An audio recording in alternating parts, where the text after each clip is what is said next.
Nous avons vu dans le module qui concernait la laïcité que dans une société laïque au sens très très large du terme, vous n'avez pas un État qui impose une conception du monde, une conception religieuse ou un athéisme officiel comme du temps de l'Union soviétique, un État qui est neutre en ces matières.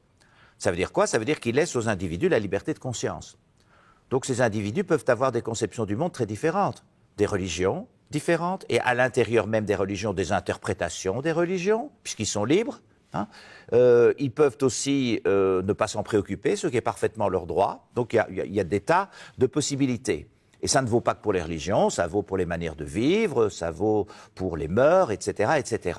Tout est ouvert au débat. Puisque, au fond, ce que l'État impose, c'est que les individus respectent un certain nombre de règles, qu'ils se respectent les uns les autres, qu'ils défendent leur pays, etc., etc.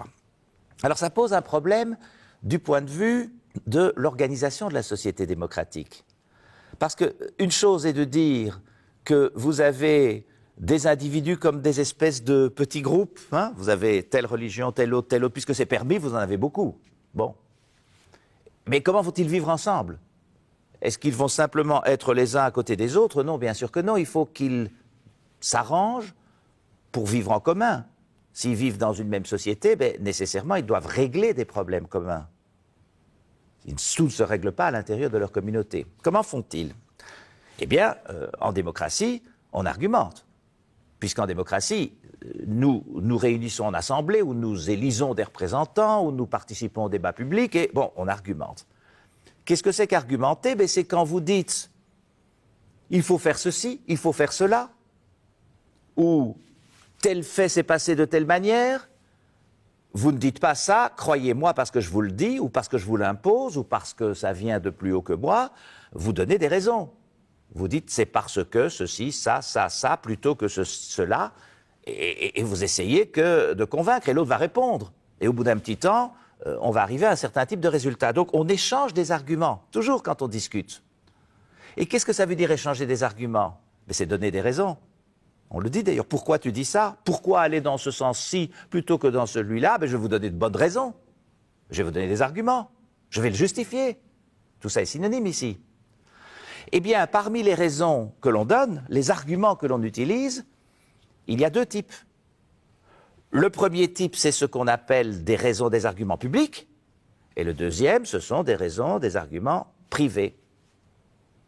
Alors, public, ça veut dire que tout le public, si vous voulez, tout le monde, est accessible à ces arguments, peut les entendre, peut dire, tiens, je vais examiner ces justifications, examiner ces arguments. Ça ne veut pas dire qu'ils seront d'accord, bien entendu, ils peuvent être en désaccord, réfuter totalement la position, ça fait partie du débat, ou bien accepter une partie, ou bien un troisième personnage viendra ajouter une autre perspective, ça c'est tout à fait normal. Mais il faut d'abord que les arguments soient accessibles, audibles.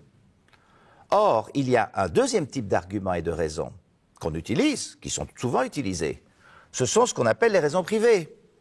Vous avez une religion et vous tirez des commandements de votre religion, un certain nombre de propositions, et vous vous trouvez dans une société pluraliste nécessairement face à des gens qui n'ont pas la même religion, mais si vous tirez ce que vous dites de votre religion et qu'ils ne croient pas la même chose que vous, il y a un mur, ils ne pourront pas l'entendre. Donc vous devez utiliser en démocratie des raisons publiques et pas des raisons privées, parce que les raisons privées ne sont pas audibles pour les autres. Si vous êtes bouddhiste, hindouiste, etc., et que vous tirez un mode de vie ou une proposition de croyance que vous avez mais que d'autres n'ont pas, ces autres ne vont pas le comprendre. Donc il faut utiliser des raisons publiques, c'est très très important. Si vous prenez les grands débats sur les problèmes éthiques, comme le débat sur l'avortement ou le débat sur l'euthanasie, si vous dites « je suis chrétien, c'est Dieu qui a donné la vie et qui la reprend », je ne peux pas toucher au fœtus et je ne peux pas moi-même terminer une vie, même si quelqu'un le demande dans des atroces souffrances à la fin de sa vie. C'est respectable puisque chacun croit ce qu'il veut. Mais vous n'allez pas convaincre au-delà de l'espace de votre communauté religieuse, parce que si quelqu'un n'est pas chrétien, il ne sera pas impressionné, il ne pourra même pas entendre cet argument, puisqu'il ne croit pas à votre prémisse. Dieu, ici par exemple, s'il ne croit pas en Dieu, Dieu a donné la vie, ça n'a aucun sens pour lui. Ah, si vous êtes contre l'avortement, vous pouvez utiliser des arguments qui sont des raisons publiques. c'est-à-dire accessible à tous, qui concerne le vivre ensemble de toute la société, éventuellement toute l'humanité. Bon. Dans le cas où on règle d'immenses problèmes, comme les problèmes de réchauffement climatique et des choses comme ça. Bon.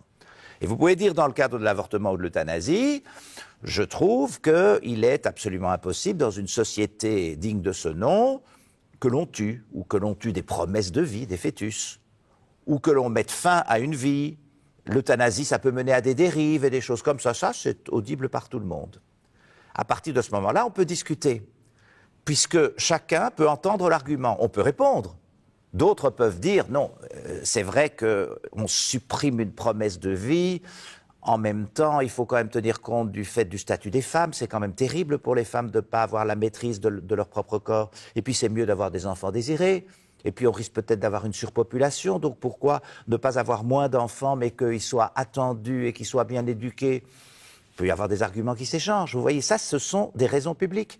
C'est-à-dire tout le monde peut entendre l'argument, être d'accord ou n'être pas d'accord. Mais si vous utilisez des raisons privées, c'est-à-dire des raisons qui appartiennent seulement à votre communauté, à vous, hein, votre espace privé, c'est-à-dire vous avez tout à fait le droit d'avoir une religion, mais tout le monde n'a pas la même, eh bien ça ne marchera pas. Alors ça ne veut pas dire qu'il faille abandonner votre contexte religieux, parce que vos raisons privées peuvent vous motiver, vous-même, à vous engager. Mais quand vous allez essayer d'embarquer d'autres dans votre voyage, eh bien, vous allez être obligé d'utiliser des raisons publiques. Si vous êtes bouddhiste, vous pouvez respecter tous les êtres vivants pour des raisons qui sont essentiellement liées à votre croyance. Vous avez été en Inde ou en Chine ou en Birmanie et vous êtes convaincu que c'est une religion à laquelle vous pouvez adhérer. Est-ce que c'est vraiment une religion? C'est encore tout un autre problème parce qu'on pense religion en termes de religion monothéiste occidentale, mais enfin bon, il y a quand même beaucoup de croyances là-dedans. Et donc si vous y croyez, bon, bien sûr, vous allez tirer comme conséquence je ne touche pas aux êtres vivants. Mais vous pouvez très bien ne pas être bouddhiste du tout et dire « je ne supporte pas la manière dont les animaux sont traités » ou « je considère que l'espèce humaine ne doit pas vivre au détriment d'autres êtres vivants que l'on mange et que l'on traite en conséquence ».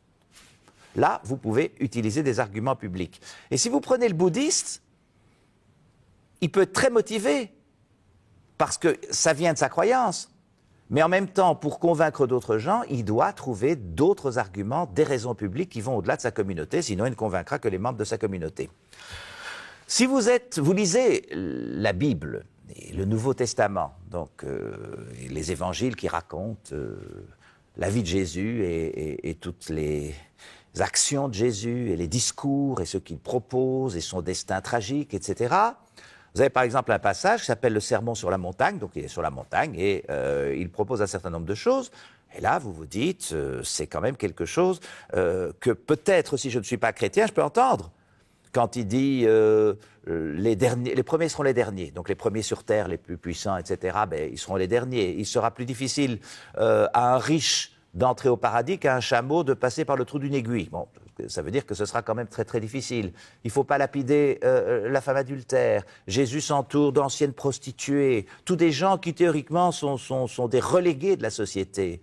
Donc il y a une conception qui, pour des esprits contemporains, même s'ils ne sont pas du tout chrétiens, se disent, tiens, par rapport aux inégalités, aux riches, aux pauvres, à la manière de traiter des questions privées comme l'adultère, etc., mais nous sommes assez d'accord avec ça. Il y a des choses dans lesquelles nous pouvons nous reconnaître. Mais il va de soi que si vous n'argumentez qu'en disant « je suis pour le sermon pour la montagne parce qu'il est dans la Bible », ça, vous n'allez pas toucher ceux qui ne croient pas à la Bible. Et donc, quelque part, il y a une espèce de lien, de dialectique entre les arguments privés que l'on donne aux membres de sa communauté ou à soi-même quand on réfléchit, et puis quand on veut sortir parce que nous vivons tous ensemble, et ce qu'on appelle les raisons publiques. Donc les raisons publiques, c'est celles qu'on donne, mais on peut très bien être motivé, et on l'est tous sans doute, par des raisons qui sont issues de notre tradition et qui sont des raisons privées.